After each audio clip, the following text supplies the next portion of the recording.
বন্ধুরা, আইপিএল ২০২৬-এর প্রথম মহা ম্যাচেই বেঙ্গালুরুর চিন্নাস্বামী স্টেডিয়ামে আরসিবি এমন এক কীর্তি গড়েছে যার প্রতিধ্বনি পুরো ক্রিকেট দুনিয়ায় শোনা যাচ্ছে। ২০২ রানের বিশাল লক্ষ্য তাড়া করতে নেমে হায়দ্রাবাদের বোলারদের কার্যত ছিন্ন ভিন্ন করে দিয়েছে বেঙ্গালুরুর ব্যাটসম্যানরা।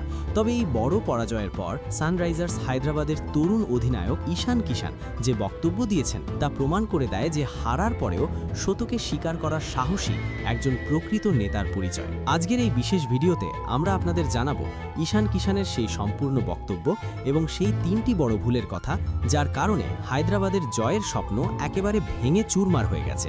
তবে ম্যাচ শেষ হবার পর যখন হায়দ্রাবাদের অধিনায়ক ঈশান কিষান পোস্ট ম্যাচ প্রেজেন্টেশনের জন্য সামনে আসেন, তখন তার মুখে হতাশা আর ভেঙে যাওয়া স্বপ্নের যন্ত্রণা স্পষ্ট দেখা যাচ্ছিল। তিনি সবার সামনে অকপটে নিজের দলের এই কঠিন হার মেনে নিয়ে প্রথমেই আরসিবি দলের প্রশংসা করেন। প্রেজেন্টেশনের সময় তার মুখ যেন পুরো গল্পটাই বলে দিচ্ছিল। আবেগভরা কণ্ঠে তিনি বলেন, আজকের দিনটি আমাদের জন্য অত্যন্ত কঠিন। আমাদের সম্পূর্ণ খোলা মনে কোনো অজুহাত না দিয়ে সৎভাবে স্বীকার করতে হবে যে আরসিবি আজ খেলায় প্রতিটি বিভাগে বিস্ফোরক ব্যাটিং, ধারালো বোলিং এবং দ্রুত ফিল্ডিং সব দিক থেকেই আমাদের চেয়ে অনেক বেশি শক্তিশালী ও আত্মবিশ্বাসী ছিল। আইপিএল ২০২৬-এর এই প্রথম হাই ভোল্টেজ ম্যাচে যেখানে অনেক সময় বড় বড় অভিজ্ঞ খেলোয়াড়রাও চাপের মুখে পড়ে যায়, সেই পরিবেশে যেভাবে বিরাট কোহলি এবং দেবদত্ত পাডিক্কল নির্ভীক ও আক্রমণাত্মক ব্যাটিং করেছেন তা সত্যি ক্রিকেটের এক অসাধারণ মাস্টার ক্লাসের মতো, যেন তারা ব্যাটিংয়ের নতুন সংজ্ঞাই লিখে দিয়েছেন। ঈশান কিষান আরও বলেন, আরসিবির এই দুই ভারতীয় ওপেনার ম্যাচের প্রথম ওভার থেকেই আমাদের বোলিং আক্রমণের ওপর এমন তীব্র চাপ সৃষ্টি করেছিল যে আমরা নিজেদের পরিকল্পনা সাজানোর সুযোগই পাইনি।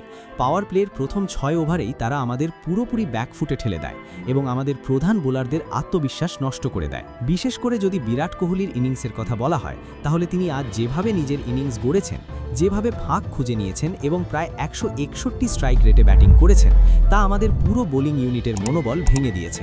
তার উপস্থিতি মাঠে এমন এক চাপ তৈরি করছিল যে আমাদের বোলাররা বারবার ভুল করতে শুরু করেছিল। অন্যদিকে দেবদত্ত পাডিক্করের ব্যাটিং ছিল একেবারে বিধ্বংসী। মাত্র ২১ বলে ৫৫ রানের ঝড়ো ইনিংস খেলে তিনি ম্যাচটাকে পুরোপুরি একতরফা করে দেন।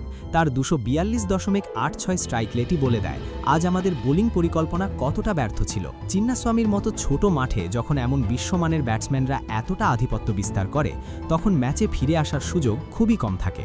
আজ আমাদের এই ভুলগুলো থেকে শিক্ষা নিতে হবে। এরপর ঈশান কিষান নিজের দলের সবচেয়ে বড় দুর্বলতা অগোছালো এবং নিয়ন্ত্রণহীন বোলিং নিয়ে কঠোর সমালোচনা করেন।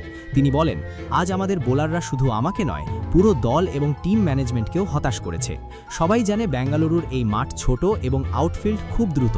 এখানে বোলিং করার সময় সামান্য ভুলও বড় শাস্তির কারণ হয়ে দাঁড়ায়।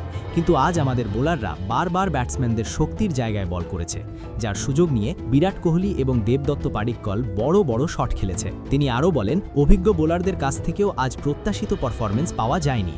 তাদের ইকোনমি রেটই দেখিয়ে দেয় যে আজ মাঠে আমাদের কোনো কার্যকর পরিকল্পনা ছিল না। প্রথম পরিকল্পনা ব্যর্থ হওয়ার পর আমরা যেন দিকহীন হয়ে পড়েছিলাম এবং প্রতিপক্ষের সামনে পুরোপুরি আত্মসমর্পণ করেছি। হায়দ্রাবাদের অধিনায়কের হতাশার আরেকটি বড় কারণ ছিল দলের মিডল অর্ডারের ভেঙে পড়া। তিনি বলেন, আমি নিজে ৩৮ বলে ৮০ রানের একটি আক্রমণাত্মক ইনিংস খেলেছিলাম যাতে দল একটি বড় স্কোর দাঁড় করাতে পারে। যখন বোর্ডে ২০০রও বেশি রান থাকে, তখন একজন অধিনায়ক হিসাবে আশা করা যায় যে বোলাররা সেই লক্ষ্য রক্ষা করবে। কিন্তু আজ বোলিংয়ে সেই আগ্রাসন, সেই ধার এবং সেই জেদ একেবারেই দেখা যায়নি। সবচেয়ে আবেগঘন মুহূর্তটি আসে যখন ঈশান কিষান অন্য কাউকে দোষারোপ না করে একজন প্রকৃত নেতার মতো এই পরাজয়ের দায় নিজের কাঁধে তুলে নেন। তিনি স্বীকার করেন যে পাওয়ার প্লের সময় সঠিক ফিল্ড সেট করা এবং কৌশল নির্ধারণে হয়তো তার ভুল ছিল। চিন্নাস্বামীর প্রচণ্ড দর্শক সমর্থন এবং মানসিক চাপের সামনে তাদের দল কিছুটা ভেঙে পড়েছিল বলেও তিনি মেনে নেন। শেষে ঈশান কিষান বলেন, বিরাট কোহলিকে তার নিজের ঘরের মাঠে হারানো আজকের দিনে প্রায় অসম্ভবের মতো কঠিন। তিনি আরসিবি দলকে এই অসাধারণ জয়ের জন্য অভিনন্দন জানান এবং বলেন যে আজ তারা যেভাবে নির্ভীক ক্রিকেট খেলেছে, তারা এই জয়ের প্রকৃত দাবিদার। বন্ধুরা, ঈশান কিষানের এই সৎ ও সাহসী বক্তব্য প্রমাণ করে দেয় যে যদিও হায়দ্রাবাদ ম্যাচটি হেরে গেছে, কিন্তু তার অধিনায়ক তার খেলোয়াড় সুলভ মনোভাব দিয়ে কোটি ক্রিকেট প্রেমীর সম্মান জিতে নিয়েছেন। যদি ম্যাচের টেকনিক্যাল দিক দেখা যায়, তবে পুরো ম্যাচেই আরসিবির একতরফা আধিপত্য ছিল। শুরুতে ফিল সল্ট দ্রুত কয়েকটি আক্রমণাত্মক শট খেলে দলের জন্য ছোট কিন্তু গুরুত্বপূর্ণ ভিত্তি তৈরি করেন। এরপর বিরাট কোহলি এক প্রান্ত সামলে রেখে দারুণ ইনিংস খেলেন। তবে আজকের আসল নায়ক ছিলেন দেবদত্ত পাডিক্কল, যিনি মাত্র ২১ বলে ৫৫ রান করে ম্যাচের মোড় ঘুরিয়ে দেন। পাওয়ার প্লের প্রথম ৬ ওভারেই আরসিবি ৭৬ রান তুলে ম্যাচের ফল অনেকটাই নিশ্চিত করে ফেলে। অন্যদিকে হায়দ্রাবাদের হয়ে ঈশান কিষানার ৮০ রানের লড়াকু ইনিংস শেষ পর্যন্ত বৃথা যায়, কারণ তিনি অন্য প্রান্ত থেকে প্রয়োজনীয় সমর্থন পাননি। আরসিবির জয়ে ব্যাটসম্যানদের পাশাপাশি বোলারদেরও ভূমিকা ছিল। তাদের নিয়ন্ত্রিত বোলিংয়ের কারণেই হায়দ্রাবাদকে বড় স্কোর করেও ম্যাচের সুবিধা নিতে দেওয়া হয়নি। এখন বড় প্রশ্ন হলো, আপনাদের কি মনে হয় বিরাট কোহলি এবং দেবদত্ত পাডিক্কলের এই ওপেনিং জুটি কি এবার আরসিবিকে দ্বিতীয়বারেও আইপিএল ট্রফি জেতাতে পারবে? আর ঈশান কিষানের নেতৃত্বে হায়দ্রাবাদ কি আবার শক্তভাবে ঘুরে দাঁড়াতে পারবে? আপনার মূল্যবান মতামত অবশ্যই কমেন্টে জানাতে ভুলবেন না।